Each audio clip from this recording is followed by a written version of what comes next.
ទំនាក់ទំនងល្អជាមួយនឹងអ្នកជិតខាងតែតែមានមិនត្រឹមតែជាមួយភ្ញៀវទេជាពិសេសគឺការស្មោះត្រង់ចែករំលែកហើយមិនកេងប្រវ័ញ្ចខ្សែលើដូចក្នុងវីដេអូនេះស្រាប់ចុងសប្តាហ៍អញ្ចឹងបងប្រុសគាត់ត្រូវជូនក្រុមគ្រួសារដើរលំហែទៅកន្លែងផ្សេងៗអញ្ចឹងណាបងប្អូនប៉ុន្តែឡែនរបស់គាត់ហ្នឹងគឺវាប្រឡាក់ដោយសារតែម្សិលមិញវាភ្លៀងហើយគាត់ខើចពេលហើយដោយសារតែ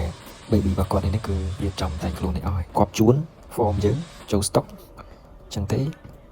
ជួយសម្រួលបងប្រុសបន្តិចមុនគាត់ចេញទៅក្រៅណាអញ្ចឹងឲ្យបងប្អូនតាមមើលស្រាប់អានេះគឺខ្ញុំបាញ់ form ជំនួសដី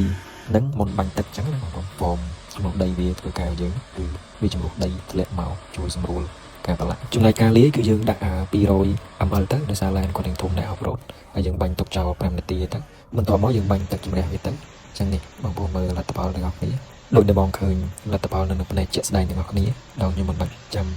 បកយាយថាវាធ្វើការបានល្អកម្រិតណាទេចឹងបងប្អូនសូមបើកវងកញ្ចក់បន្ថែមបន្តិចអានេះគឺយើងបាញ់ form ជំនួសដីហើយយើងបាញ់ form មកឡងតាមក្រោយដោយសារតែយើងត្រូវឲ្យជំនួសដីវាជួយសម្រួល